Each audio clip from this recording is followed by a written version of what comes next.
Big results, big guests, and big Peter Baird, all on EFL TV this week. All thanks to Ferntree, Gully, Holden and HSV, where driving and local footy means a great deal.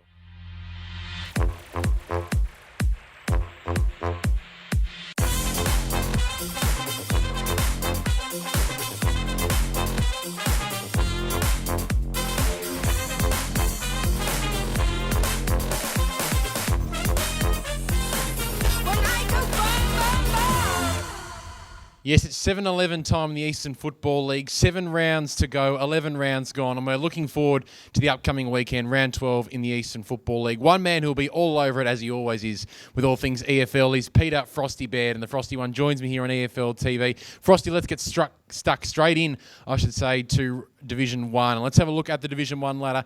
And can you believe it? East Burwood finally have notched a win in 2013. Scenes of jubilation out there at East Burwood Reserve on Saturday afternoon. It gives the team more, I think, importantly, the club, a big morale booster heading in towards the second half of the season. It certainly does, and it's a good reward for effort for Fabian Corelli and his boys. It's been a battle so far this year for East Burwood, but they're such a proud football club. They've been working so hard off and on the field to try and get that first win on the board. It's finally come from them now, and it gives them something to work with for the rest of the year. Maybe to put themselves back in that hunt to try and avoid relegation. We'll just have to wait and see. I still think their work's ahead of them, but I didn't think they'd win a game for the rest of the year, so all credit to the Rams. They've proven me wrong. Let's go from the bottom of Division 1 right up to the top of Division 1. And it had to be the radio game this weekend, Frosty. Balwyn taking on Vermont. It's 1v2 in Division 1. A replay of last year's grand final. Does not get much better than this. Looking at both of these teams, you've had a look at both of these teams throughout 2013. How do you see this one playing out on Saturday afternoon? Is there a team with a distinct advantage? There's not much advantage between either teams. Balwyn haven't put a foot wrong yet this year. They've been the measuring stick of the competition. They just seem to be going from strength to strength. But you look at Vermont as well. They've been building very, very nicely. They started the year off very, very slowly. They've only had the couple of losses for the years to date, and they were very, very early on. So they're just building into a bit of form, and they're probably due to take on Balwyn now and perhaps test them. They've never been tested yet this year, so I can't wait for it. It's going to be a ripping radio game. Let's bring on Saturday afternoon, mate, because I can't wait to get out there to Balwyn Park and have a look at this one. Time to check out the Division 2 ladder, Frosty, which looks quite interesting after last weekend's results and pretty interesting after the wonderful match between Croydon and Doncaster East out there at Zerby's Reserve. How do you see it for both teams heading in towards the back half of the season now? A pretty important victory for Croydon, but maybe a costly loss for Doncaster East? Oh, it is a costly loss for Doncaster East, but they've been building really nicely. They are another team that started the year very, very slowly, but the injection of Carl Peterson into that group's almost revitalised the Lions, and they've made a bit of a challenge, a bit of a statement over the last month of football. With Croydon just getting over the line, they've got their biggest test probably of the year to date this weekend coming up against Montrose. It's going to be a fantastic game of football. Well, Saturday will be a very special day for Brett Davidson and his Waverley Blues. He coaches his 500th game. Davo, congratulations. Is it a pretty special achievement for you and something that you're going to hold closely? Yeah, I suppose it's one of those things where you don't really think about it all that much, and it just kind of came up, I suppose. My kids and that keep count of what I've done, and they made mention of it about 4 or 5 weeks ago. So yeah, look, it is pretty special. It's I'm not sure how many people have done it, and it really doesn't worry me if there have been 100. But it's good for me. Yeah, it's nice to know, and it's just good if we can come out and play some good footy on the weekend. And I understand you started coaching in your 20s, which is quite young, obviously. What got you into it, and what sort of keeps the passion there and keeps you going? Well, I was a bit of a hack as a footballer and probably retired pretty early. I had a bad back, and back in the mid-'80s, they didn't have the wonderful medicine that they've got now. So once I did my back, that was it. I was finished. And I used to work night shift at the Age newspaper, and I worked with George Gislingham from Vermont. And he said they were looking for someone to come out and help their playing coach. And I thought, well, I'll come out and have a chat to him. We talked a lot of footy and started there, and it's been going ever since. And look, the fact is that footy's changing all the time, so that makes it really interesting, and I just love the game. I just love the game. I love the way where it's going, the fact that you got so many passionate supporters, and clubs are all different, but the players really want to learn, and it's just exciting to be around any footy club, really. And you've spent a lot of time in the EFL. I think 7 of your 10 teams have been EFL teams. When you first saw the Waverley Blues at the start of this year, what attracted you to them and what made you want to come down here? Well, it's an interesting question because I actually have been attracted to them for a number of years. But, we unfortunately a few years ago, I wanted to put my hat in the ring, but I was unable to because I had to go back and coach an amateur club because of the school I was working at. And so when my time came up at Chirnside Park at the end of the year and we parted ways, I thought, well, I'll see what's happening at Waverley. I've always admired the way they go about things. It's a great family club, a lot of good footballers, great history in such a short amount of time. And I just thought if I had an opportunity, I'd love to take them on, and I've been given it and I've enjoyed it every game ever since. Now let's turn our attention to the Waverley Blues this year. You've thrown up some interesting results, beaten some good teams. What's your assessment of the year so far? Yeah, look, I suppose we didn't really have too much of a plan going into the start of the year, apart from the fact that we were going to change a little bit of culture and change a little bit of game style. And we knew that going in with the players that we had, we were going to take a little bit of time to get used to each other. And that's what happened. And we lost our first 3 games and I thought we played poorly in round 1, but the other 2 teams, Croydon and Bayswater, beat us fair and square and beat us comprehensively here. Murrelbach, we were a real chance to win that one and just couldn't get over the line. And since then, the players have probably bought into our structure a little bit more. We've had a bit more consistency with our team lineup. We've played a lot of kids, which has been fantastic. And the players are enjoying their footy. And, of course, when you start to win some games, it makes it even more enjoyable. So the challenge is this week, Basie at Basie, which is another tough one for the club. And Basie, a great side, have had a great history, and we're just hoping that we can continue rolling along the way we have been. And how long are we going to see you out there? Have you got a couple of years left in you? I actually keep saying this is my last year every year, but my wife probably likes the fact that I'm out of the house every Saturday afternoon. So, look, I'll keep going until I lose the passion for it, or I keep going until clubs don't want me around. So at this stage, I'm loving what I'm doing here at the moment, and I've got another year here at this stage, which we'll then reassess halfway through next year as to performance-wise, whether they're still liking what I'm doing, whether I'm liking being here, and we'll work it out from there. And if that's another 100 games or it's not, the main thing is that I still keep enjoying it, which I'm doing at the moment. Well, it's a remarkable milestone. Congratulations on the achievement. Good luck on the weekend. Thanks, Sam. Much appreciated, Tony. Frosty, let's have a look at the Division 3 ladder, and we've been raving about the top end of the Division 3 ladder, but the bottom end is just as intriguing, particularly after last weekend's results, with the Whitehorse Pioneers saluting for their first win of season 2013 over Chirnside Park. A great win for Tony Fataka's boys in the end. If you look at the last month of football, they haven't been the worst performed team in Division 3 though. They've pushed teams, they just haven't been able to get over the line. Perhaps that win breaks the ice for the Whitehorse Pioneers and gives them an opportunity to build a bit of momentum. Let's have a look at the Division 4 ladder, and we see Canterbury currently sitting on the bottom of Division 4, and they were oh so close to getting that first win of 2013, just going down to Kilsyth by 8 points in the end. But I'm sure that result won't deter the celebrations that will be going on this weekend as Canterbury launches its 132-year history book. And the man who's been all behind that is James Nicolas, the current Vice President of Canterbury, and our very own Sam Gaston went out to the Canterbury Sports Ground earlier on Tuesday night to have a chat with James.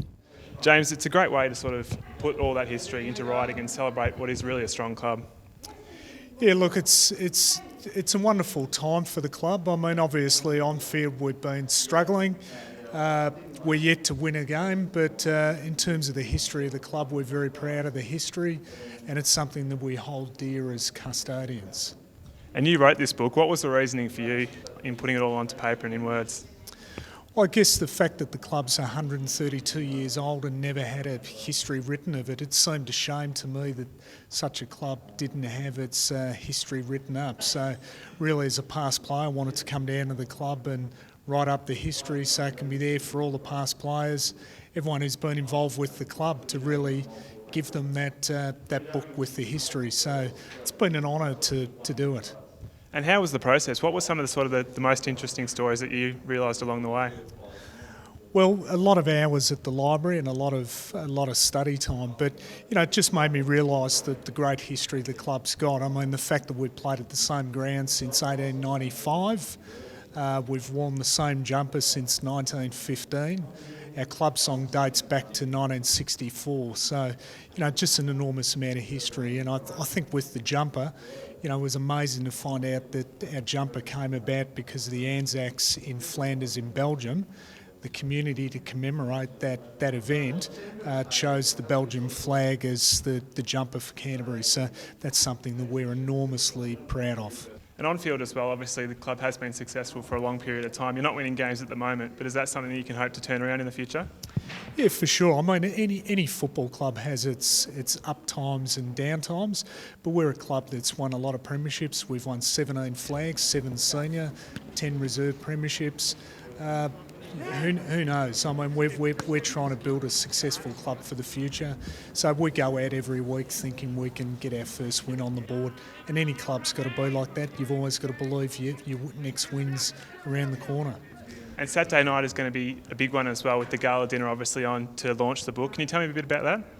Yeah, it's going to be a great night for Canterbury Football Club. It's at the Manningham Club, and we're hoping to get a lot of past players there. And, it's going to be a trip down memory lane for the club, and it's also the book launch. So a great night for the club. And what better way to start off that than a victory on Saturday? How do you think they're going to go against Forest Hill? Oh, well, Forest Hill absolutely towed us up in the early part of the year. So they were one of the better teams that we played. But we're confident that we can improve on that, and we're going out there to win. So Forest Hill, if you think you're going to get an easy game, we're going to make sure that doesn't happen. And with the book, where can people that are interested see it and get a look at it? Yeah, the book's for sale at the club, or alternatively, people can get a copy from myself, and that's at cobrascfc@gmail.com, or alternatively, they can ring me to purchase a copy, 0407 51 10 57. Fantastic. Well, it's an interesting read, and I'm sure there's plenty in there to have a look at as well. So congratulations on the book, and good luck on the weekend. Thanks very much, and thank you for having us. It's time for Ray's rant. Not happy, Jan! Yes, not happy, Jan. Question. What does the word commitment mean in the year 2013? Answer. Nowhere near as much as it did back in my day. I find it very difficult to understand the commitment of today's generation in many walks of life. In marriage, Australia's divorce rate is higher than ever. In the workplace, the too hard baskets are overflowing. And in sport, and let's talk football, I cannot understand the lack of commitment when players make themselves unavailable to travel overseas mid-season, or players changing clubs during a season. In both these instances, I believe it is for their own selfishness. What these players must realise is that they are letting down their teammates, committee and supporters. Football clubs are a lot of people are an important part of their lives, and to have players pull the pin mid-season for their own benefit, well, it's just not good enough. Don't get me wrong, I have no problem with players changing clubs at the start of the season, because both clubs involved know exactly what they're getting going into the season. Or clubs recruiting up to the AFL deadline from outside the EFL. As the system stands at the moment, a club can invest greatly in a player only to find that a rival club has lured him away mid-season with a momentary carrot or maybe a chance to play finals. The EFL say that they are looking into ways of evening up the condition. Well, I believe a good place to start would be to change the internal EFL clearance deadline to maybe round 3. And I repeat, the EFL clearance deadline. When a player signs to play with a club, that commitment should be at least for the whole season. Not happy, Jan. Well, it's been 3 from 3 for our junior interleague sides, Frosty. The 3 teams who were lucky enough to make the grand finals of the AFL Vic Metro Championships all saluted with victories, and the hat-trick was completed on the weekend with the under-14-2 side getting up over South Metro Juniors. And Andy Pale-Archie, like he was last week, was out at Dandenong to join in the celebrations. And I'm here with a very triumphant and proud Mark Pascoe, the coach of the under-14s Division 2 EFL side, and likewise with Braden Bird, the captain of the EFL under-14s Division 2 side. Now, congratulations, guys. Terrific victory today, firstly with you, Mark. What does it mean to the side? Well, look, the boys started this campaign, Andy, in October, and they've really worked hard. And the boys combined really well and worked hard together. They really wanted the cup, I think, and to be the Vic Championships in Division 2 under 14. So they really worked hard, and I could see it in their eyes from probably March when we regrouped how much they wanted it. So look, very important for the boys, and just so happy for them that some of them are going to have these memories, you know, for the rest of their lives. Just fantastic. Absolutely. Also, I found that on a broader perspective, the EFL, you know, have brought through some fantastic sides, you know, from last week in Division 1 and now with Division 2 as well. What does that actually mean for the league on a broader spectrum? Well, it certainly paints the league in good light. I mean, we do have a very vast area that we can cover, and we have a fair few teams, and to have 3 of the 4 get through and win the cup is just great for the EFL. I'm sure they're probably very proud, and it's good because it draws players into your zone and into your your organisation. So very important that the EFL keeps up a high standard, and if we can keep winning the Metro Championships and having a red hot crack at it, it's just great. Braden, congratulations today. Tell us where you think the game was won. I reckon our intensity in the third and fourth quarter really kept it for us. Our kicks were straight. We kept up on the 1%ers especially. Yeah, and we just maintained a steady play of the ball throughout the game. Absolutely. Now, obviously, as I said, you know, you've got the chance, you know, to represent the league today, which is a great thrill, I'm sure. You know, obviously, another 26, representatives get to represent the league. You know, just what does it mean to you to represent the guys or the league at this level? Yeah, it's been really great being able to play and represent the league, especially, and I reckon the other boys would feel the same way. It's been really good to be able to play at this level, and it's a lot higher, so it's a lot more fun as well while you're out there. Absolutely, and we find that we are, you know, obviously different sides in the EFL get to join up and play for the league as well. You must have formed some fantastic friendships in that time. Just tell us about that. Yeah, our team's really been bonded quite strongly, especially with the help of Mark and Rick, and they've really helped us, and we're really, really tight bonded, our team. So we've come pretty far, and it's great to win. Time for the EFL TV Play of the Week. 3 great plays last weekend, Peter Baird, but there was a clear winner amongst the fans over the course of the week. This man from the Norwood Football Club was successful in being last week's EFL TV Play of the Week.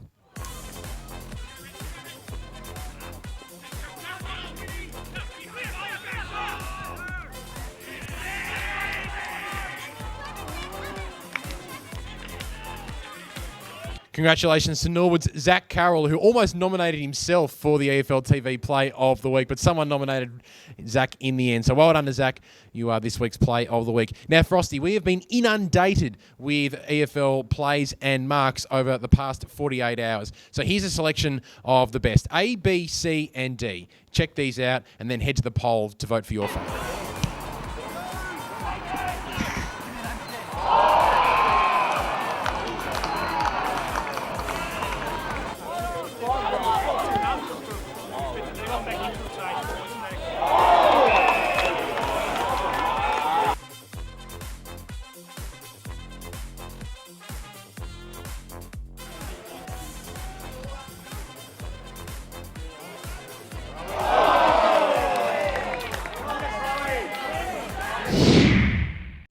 Off EFL TV without another segment of the best haircuts in the EFL. Let's rewind back to the 1980s today, Frosty, because this mullet from Heathmont's Sam Barling is very, very ordinary, and Jono Knudsen from the Heathmont Footy Club made sure that this one was nominated. So nice work by you, Jono.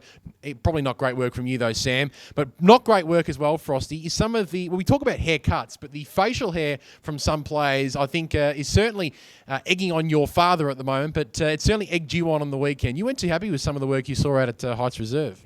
Oh, from both teams, Murrelbark and North Ringwood. I don't know if the Murrelbark IGA ran out of razors, but some of the facial hair we saw sprouting out there, some of the players, Trent Giorgio in particular, the full beard, not a good look, fellas. Need to get out that razor. Clean cuts, the way we like to see it in the EFL.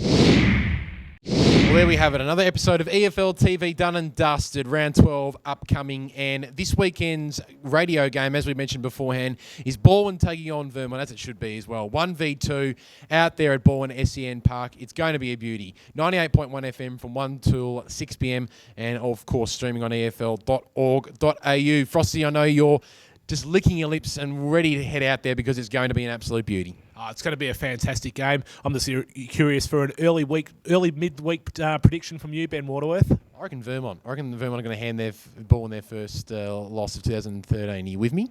No, I'm sticking with the Tigers. Haven't done much wrong yet, giving me no reason to doubt them. Well, we'll find out who's wrong next week on next week's episode of EFL TV. Thanks for your time, Frosty, and make sure you check out the radio game on Saturday afternoon. We'll see you next week.